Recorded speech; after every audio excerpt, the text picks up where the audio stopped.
देशी मदर एंतुड़ीशाल कोरंगा गाँव में भंगा गला मद भाटी।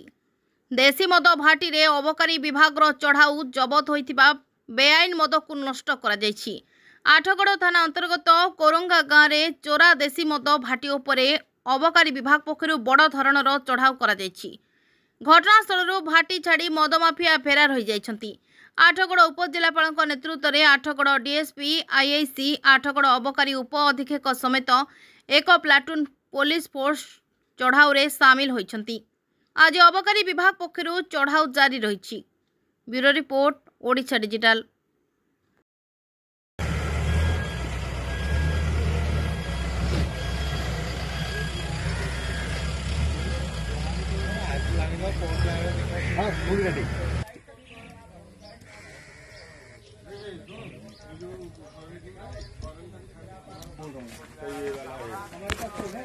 आईआईसी डीएसपी घटनास्थल